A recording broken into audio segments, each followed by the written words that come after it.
This is David Young. David's a deputy head teacher at a primary school. I've had a number of headship interviews, all of which have been unsuccessful. I'm hoping that maybe with a little advice I can actually find what's going wrong and improve on my technique. In order to identify David's weaknesses, we've set up a mock interview for a head teacher position. He'll be interviewed by this panel. Michelle Joyce is a primary head teacher. Diane Smith is an ex-head with 14 years governing experience. And Mel Woodcock spent 15 years as a secondary head teacher. The interview will be observed by Gordina McMahon, a life coach who'll help identify the areas David needs to work on. Come in, David. Hi, how do you do? Have a seat, please. Thank you. We're going to ask you to show us your presentation, and then we're going to do some follow-up questions on that. Okay? That's brilliant, yeah. And so it begins. Can you tell us a little bit about your background, your experience to date, and why you've applied for this particular role? Right. In that order, it's very hard, isn't it? Just take your time. Right. It's hard to talk about yourself, isn't it, in that sense. I entered teaching reasonably late, to be honest. I've only been teaching around about... Could you think of 5 qualities that you've got that are very strong that you could bring to our school? 5 qualities. Hopefully, I mean, it doesn't come across in interviews really, but it's usually the humour, isn't it? If you can actually get people feeling a bit happier, that does help. I can actually interact on many levels with quite a few people in the actual community. I'm also a good listener. Is that the 4? Is that 4? No, David, that's 3. That'll do. That'll do. Can I ask you to reflect on an incident which you thought was quite pivotal in your development, which has led you to moving forward, both personally and professionally? Right. An incident that's helped me to become a better manager or dealing with them. That you've learnt from and it's taken you forward? It's very difficult. I can't... I think it's those moments when your heart sort of stopped moments. Think of those times in your career you suddenly had a moment that, you know, you felt, oh my gosh, how am I going to deal with this? I can, yeah, probably. I mean, there's probably quite a few over the years, isn't there? But it's just picking the ones and taking it back. And it's, I mean, I can remember. I can't really think of the incident. Can we come back to that question?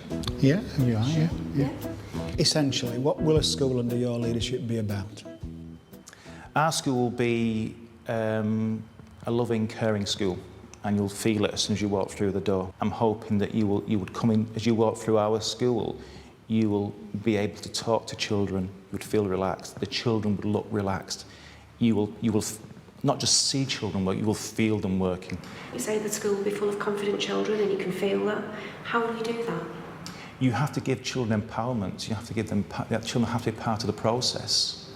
A lot of schools these days have things like school councils, where children are given a voice. Even though it was a short panel, I found it quite daunting and my mind went blank.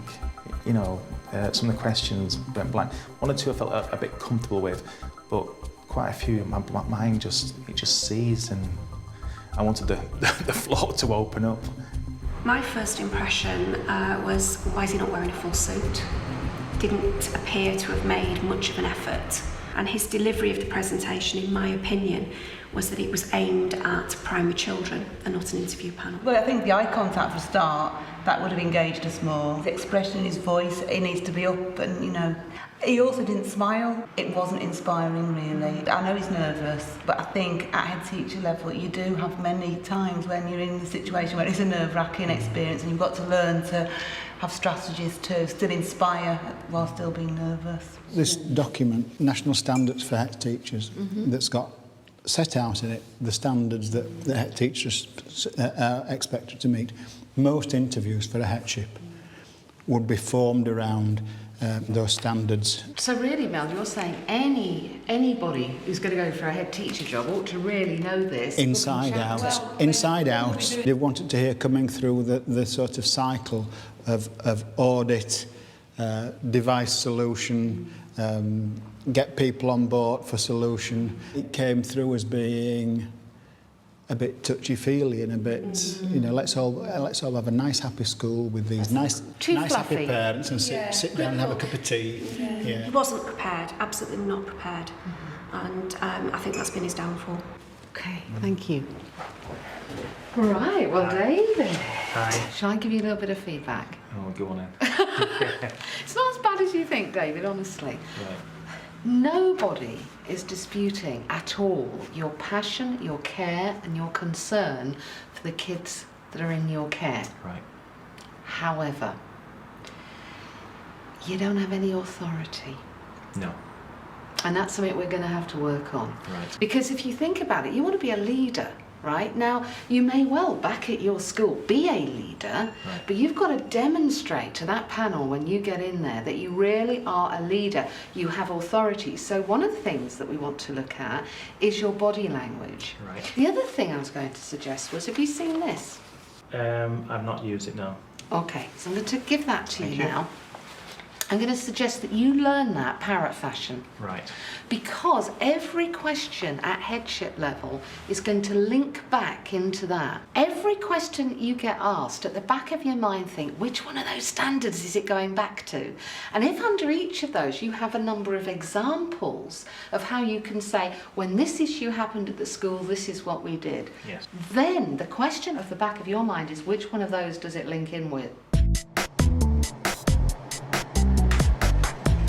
So preparation and authority are David's shortcomings, and Gladina wants to knock him into shape. Hi David, lovely to see you again. Are you ready? Yes. Come on in then. With that in mind, they've come here to the theatre. Emma Stafford's an acting coach, and she'll be working with David this afternoon on those issues. What we're going to do is we're going to read through the script first of all, okay, so we'll go all the way through it and see how you get on, and then I'm going to give you some notes and some feedback. So in your own time, whenever you're ready. Have you been here before, love? It's okay, there's no need to be so nervous. Once we get going, you'll relax. Yeah. So what's it you're after? The full works or just a £5-pounder? Just a £5 please. Okay, pass me a hand. Let's have a look at your line before we get started. What can you see? What can you see? The script requires David's character to be confident, authoritative, aggressive, and flirty. Well, I am hot stuff. There's more than one. What do you mean, more than one? You've got 5 marriage lines and no separations. I've seen it and I'm never ever wrong. Never. You haven't seen anything, lady. You're already married twice and this is number 3. How can you see that in a hand? I'm a medium, that's my job. That's what you paid me for. It's illegal, you know. I'm going to call the police. You just can't do that. You're not going to call the police. If you do that, I'll come back and burn this shack down. You said there was fire around me. No, I didn't think so. Okay, not bad. There's a couple of things that I want to talk to you about that really sort of stand out. 2 main things, really. First of all is your eye line, okay? It's really important that you have your eye line to the other actor. If you've got eye contact with somebody whilst you're talking, you know, you come across as being more interesting and more confident, yeah, okay? The second thing was your delivery. Bit flat. Monotone delivery, yeah, okay? And that comes from putting some passion into what you're saying, okay? So having some self-belief about what it is that you're talking about. So what we're going to do is we're going to have a look at the script, and I'm going to sort of talk to you about how we break down the script. But this is to do with prep work, yeah? You know, so that script is what, you know, 1.5 minutes, 2 minutes maximum, yeah? But you could spend, you know, maybe a day or 2 days actually prepping for that and working on it, yeah? And then you come in, 2 minutes, you're in here with me, maybe 5 minutes, and then you're gone. That's it, you know? And what that does is your preparation gives you confidence. It's not hard to translate that advice into an interview situation, so David gets to work preparing each of his characters' lines, and 20 minutes later his performance is noticeably better. I see fire around you. Well, I am hot stuff. Ah. What is it? It's your love line, it's your marriage line. What about it? There's more than one. More than one? What are you on about, more than one? Well, there's 5. 5? Yeah, 5. What I want you to do is I want you to walk round, and as we're walking round, I'm going to shout out those words to you, okay, that we describe the character with. And I want you to start really feeling those words that I'm saying out to you and start to have a bit of belief that they belong to you, okay? So off you go. So confident. Confident. Ooh, say it louder. Confident. Brilliant, okay. Attention seeker. Attention seeker. Okay, keep going, keep going. Head up, shoulders back. Flirty. Flirty.